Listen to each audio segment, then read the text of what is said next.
Hey guys, what's going on? Brandon here with Texas Plinking. If you didn't see the last video, yes, I shaved. Let's just all move past that.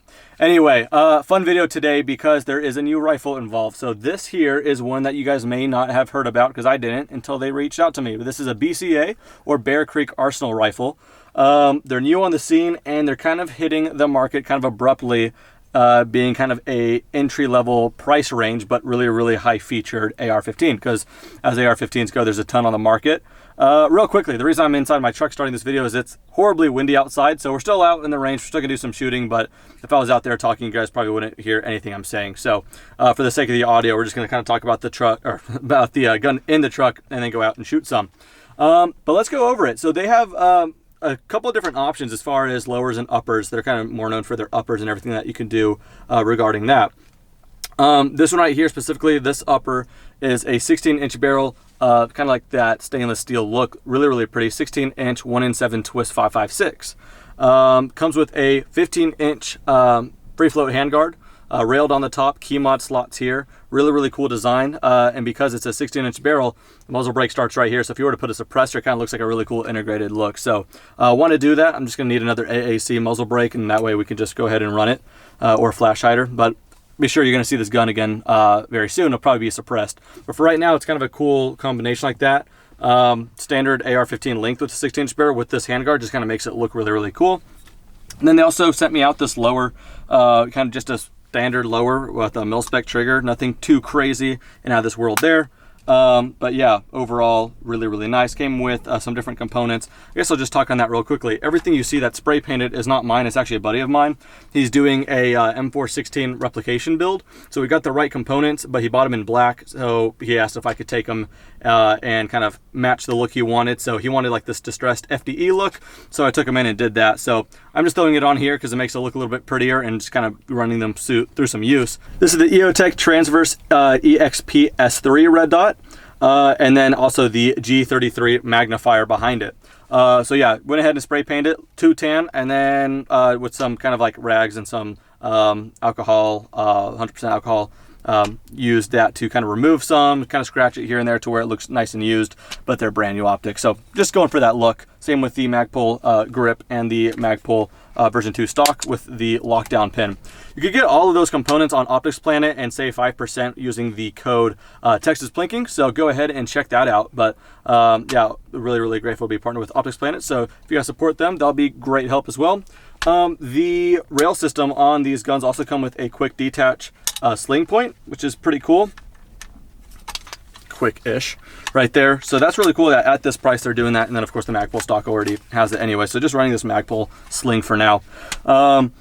But yeah, other than that, I guess we should talk about price because that's kind of the surprising thing about this. Let's talk about this upper first and foremost. I think it retails for just over $300, but they have these sales right now that you can actually pick it up for the 200s, like lower to mid 200s, which is just exceptionally cheap. That's the bolt carrier group, the entire assembly, charging handle, rail system, barrel, everything, the whole upper. You just have to bolt it to your standard lower, or you could get another lower from them for, again, less than $300. So you're set out with a really great, sweet rifle for way less than the standard entry-level prices. And if you just look at the barrel, I'll try to get some B-roll later, it's got a thicker contour. It's not like a pencil barrel by any means or nothing like that. I've only ran probably a total of full 2.5 mags, maybe, just kind of sighting it in, making sure it's on for today's video, and hasn't had a single hiccup yet. So I guess we should just keep running it. But like I said, this is their 5.56 variant. They also have 308. They just came out with their 6.5 uppers as well, of a few different calibers. So if you guys are interested, just check out Bear Creek Arsenal. Go to the website, browse their inventory for lowers and uppers and complete rifles and all that good stuff. But yeah, with all that said, out of the wind, let's go outside and do some shooting. All right, guys, one more time, just gonna apologize for the wind, but gotta show y'all anyway. Real quickly, like I said, I've only ran like 2.5 mags through it. I've tried a Magpul PMag 30 and an MFT off-brand mag. Everything seems to be feeding flawlessly so far. No hiccups. So let's go ahead and run it on video. I'm gonna go ahead and power this guy on. Rough sight in, so don't judge me too hard.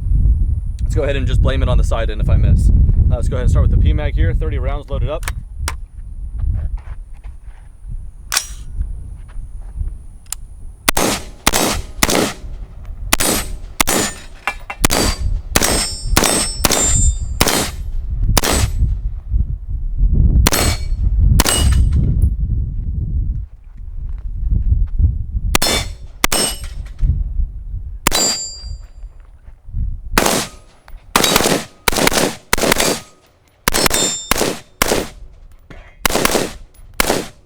30 rounds, not a problem. Haven't done a whole lot of rapid firing with this one. Like I said, it's a whole mil-spec lower as far as the stock it came with. It was just an A2 stock. Mil-spec trigger group. It seems a little bit better than mil-spec if I'm gonna be honest, especially for the price. And I wanna give you guys the exact number. So I find the exact parts of this online. I go ahead and just throw screenshots to kind of show you what this full build would cost without the optics, just the lower and upper assembled, because it's surprisingly affordable. And right now it's just running really, really nicely. And it's different than your standard AR. I mean, like something about the all black with that stainless like steel barrel. It's a really, really good looking gun. So with that said, let's just keep on running it. Looks good with all that kind of tan and FDE accenting.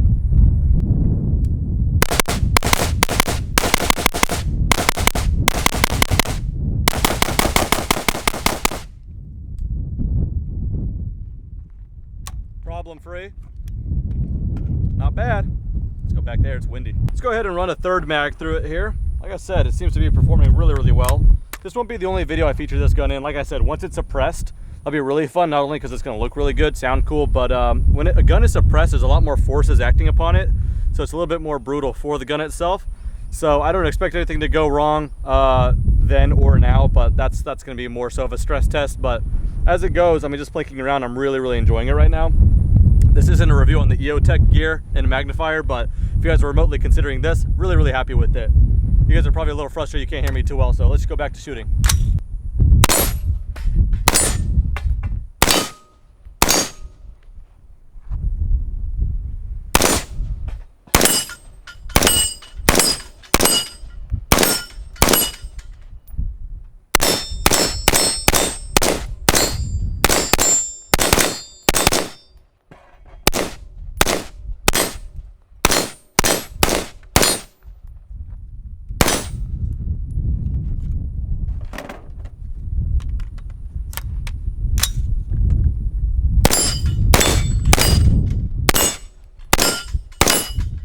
I'll mention as well while I have a couple more rounds in here is the gas system's up here. I believe this is actually a mid-length gas system versus a standard AR with a 16-inch barrel is going to be down here. Rifle length will be up here. This one's kind of right in between. So what a longer gas system is going to do is slow down the process of the gases. It's a little bit less brutal on the gun itself, kind of like what a suppressor would do.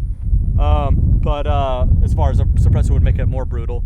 When you delay the gas system like on a rifle or like mid-length like this versus carbine is the shorter one, or even shorter if it's like an AR pistol or an SBR. When you go mid-length, it's longer but the same length barrel, so it's just more of a delayed process. The recoil is a little bit less, not too noticeable, but overall just a much smoother function of the gun. And this one's got it, so that's really, really appreciated.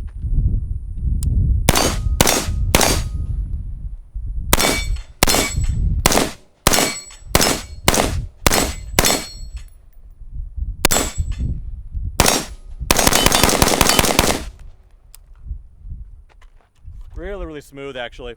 One thing is this muzzle brake here is really not only pretty, it's getting a little dirty now that I'm shooting it, but that stainless look is really, really nice. But just that rotation of it really helps direct gases elsewhere, kind of pointing up here and pointing down the other way. That's circular motion for the gas is really, really, really nice. It's acting very, very well.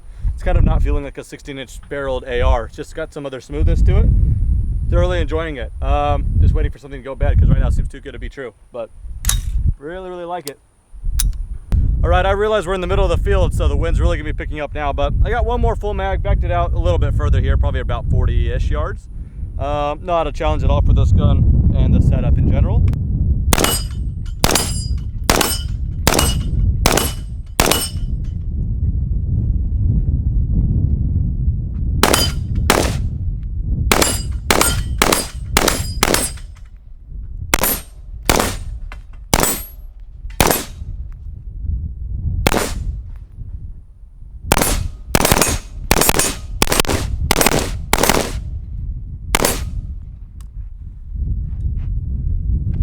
I'm happy with it. I said we take it back to the tailgate of the truck and talk about it one more time. All right, so a few mags ran through it, got some impressions, really, really liking it. Some more impressions to say real quick. This is an all metal handguard, obviously, and for it to just be free floating like this really helps with cooling it off, just all these ported holes. After all that shooting, especially at the very end there, rapid fire, it is a bit warm, but not too hot to the touch. You might be wearing gloves too if you shoot it a heck of a whole lot. But right now, That's pretty warm, but not too bad. I'll be using this grip way up here. It's just kind of lukewarm, not bad at all. Everything seems to be holding up really, really well. I think I had a good first day out in the range. Right when I got it, took everything apart as far as the bolt carrier group, upper, lower, oiled it up nicely because it looked a little dry, and it's just running really, really well. Looking inside there, looks a wee bit dirty, just kind of like first time shooting, so just kind of breaking in, but not a single hiccup. Really, really smooth operating rifle. I'm kind of curious to see what the 308 variants are like. Actually, very curious to see what that's all about. Maybe make one into like a long range setup for not a lot of money. That kind of reminds me, it'll be kind of cool to throw like a scope optic on this one, a bipod, and just try to shoot some groups at 100 just to see what it's all about, because I wouldn't be surprised if it shot exceptionally well. Maybe a 1.5 MOA or whatever. Maybe better, I'm not too sure, but right now it's really impressing me just from plinking around. So again, thanks to BCA for introducing me to their own rifle and sending this out to me. Had a good time with it. And again, yeah, thanks to my buddy for letting me borrow the optics and all the stuff that I painted for him, but thanks to Optics Planet as well. You guys can pick these up, the Magpul stock, the magnifier, the EOTech itself, the grip for Magpul, all that stuff can be purchased on Optics Planet. So if you guys want to buy anything there, just use the code TexasPlinking and save 5%, and that does help me out quite a bit. So that'll just about do it for this video. Thank you guys so much for watching. Have a great day.